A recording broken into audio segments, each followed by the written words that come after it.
Illegal तरीके से shop बनाए कब्रों के ऊपर तोड़कर, उनको जो है सजा होना। हमारे मुस्लिम कौम जो है, अगर वक्फ की प्रॉपर्टी अगर मुसलमानों तक आए और वक्फ बोर्ड तक आए तो एक मुसलमान बेघर और बेदर नहीं भटकेगा। सब चोरी चोर चोर चोर करके सब लोग, और इसमें बड़े बड़े एनुअल है, बड़े बड़े सियासतदान क्या कर रहे हैं, इन लोग जो है चोरों का साथ दे रहे हैं। गली गली में शोर है, मांगे पूरी करो, हमारी मांगे पूरी करो, आवाज दो।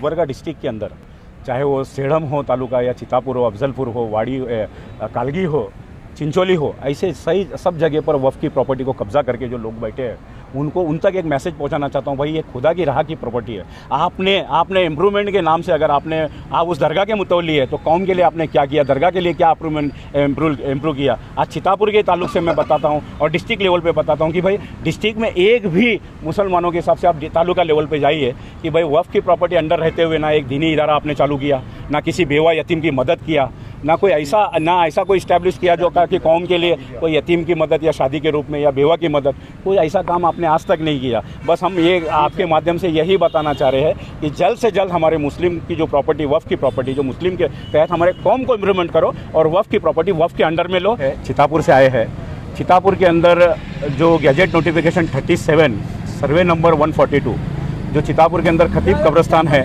जो 54 के गैजेट में जो है गैजेट नोटिफिकेशन में एंट्री है, तो वो 9 एकड़ जाते हुए 7.5 एकड़ हुआ है। बीच का जो रोड है उसका भी हमें कंपनसेशन आज तक नहीं मिला चितापुर के अंदर। और साथ ही साथ जो है कब्रों के ऊपर जो समाधि होती है, कब्रों के ऊपर इनलीगल तरीके से गैर कानूनी ढंग से कुछ लोगों ने वहाँ पर दुकानें जो है बनाया।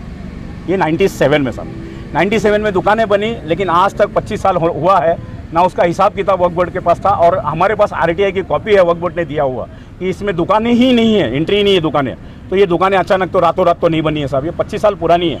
तो हमने यहाँ वक्फ ऑफिसर को इसकी जो कंप्लेंट करने के बाद, शिकायत करने के बाद, वक्फ ऑफिसर ने हमको हेयरिंग दिया। हेयरिंग पर 6 हेयरिंग हुई हमारी वहाँ पर। 6 हेयरिंग में अभी तक का उसको नतीजे पर नहीं पहुँचे।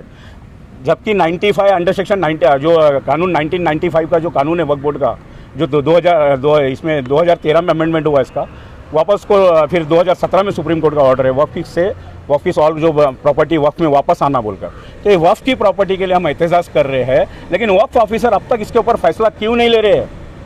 क्या उनसे कुछ तो उनका सांठगांठ है, क्या है, हमें समझ में नहीं आ रहा है। हम एक वक्फ की प्रॉपर्टी को वक्फ के अंडर लेना बोलकर जो इनलीगल तरीके से जो शॉप को बनाया गया, और इनलीगल तरीके से कमेटी अब तक का 97 में जो दुकानें बने, 2011 में जब डेमोलेशन हुआ मास्टर प्लानिंग के डेमोलेशन के बाद ये लोग जो पुराने लोग जो दुकानें बनाए, वो लोग जाके बेंगलुरु से नया परमिशन लाते हैं। क्या यहाँ पर क्या हो रहा है बेंगलुरु वालों को नहीं मालूम है? हमने 2017 की मेरी कंप्लेंट है, फिर रिसेंटली भी कंप्लेंट है 4 महीना पहले की। उसके ऊपर वक्फ बोर्ड क्यों चुप बैठे? वक्फ बोर्ड हमारे सब होने के बाद इतने सालों तक वक्फ बोर्ड में ना एंट्री था, ये ना कुछ था। हमारे बोलने के बाद लाखों रुपए वक्फ बोर्ड को रिकवरी हुआ, उनसे लाखों रुपए रिकवरी की है। लेकिन हमारे बोलने पर रिकवरी करने के बाद भी अभी तक तुम कमेटी क्यों नहीं अप्रूवल कर रहे? अभी तक वही लोगों के फेवर में क्यों आप बात कर रहे हैं? वही लोगों की बात कर रहे हैं, वही लोगों को अभी तक का जाकर जो है ना, खाली वक्फ बोर्ड वाले सिर्फ कब्रस्तान के ऊपर एक 7 डेज का नोटिस लगाए है, लेकिन अभी तक उसके ऊपर क्या कार्रवाई नहीं की है। 7 डेज के बाद क्या हुआ है उनका वो कुछ नहीं मालूम है हमको। हमारा डिमांड ये है कि साहब